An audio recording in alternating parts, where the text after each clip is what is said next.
Општинскиот комитет на ВМРО ДПМН на денешната прес-конференција ги повика надлежните институции да реагираат во врска со директорот на Кумановската гимназија. Утаму вела дека по објавувањето на фотографиите, а потоа на видеото со експлицитни содржини не постои простор за демант, повика да се назначи нов директор.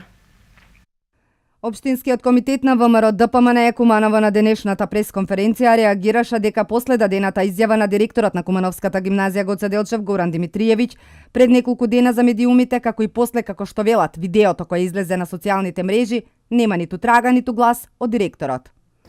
Сите бевме запрепастени од сликите кои ги видовме, но после видеото нема сомнеш дека некој бил уценуван и невин. Јасно се гледа кој е на видеото и нема потреба од уште еден демант.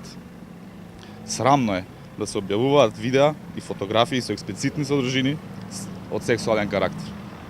Родителите и целата кумановска јавност се во шок од однесувањето на овој човек кој треба да биде пример за учениците во гимназијата. Каков пример дава овој човек? Дали учениците се безбедни во неговата близина?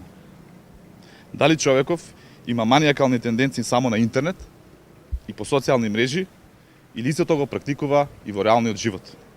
Од Општинскиот комитет на ВМРО ДПМН вела дека никој не се огласи за овој случај веќе 10 дена. Затоа ги повикаа надлежните институции, Министерството за образование и наука, Министерството за внатрешни работи, првата детска амбасада Меѓаши, Народниот правобранител да го истражат детално овој случај и да се назначи нов директор. Исто така, посочуваат, ред е да се огласи и човекот кој го има поставено истиот професор за директор и да каже пред јавноста по кои критериуми го има проверено и поставено. Куманово веќе 12 години го водат неморални лажни политичари. Доста е веќе од овој циркус, нагласија од ВМРО ДПМН Куманово.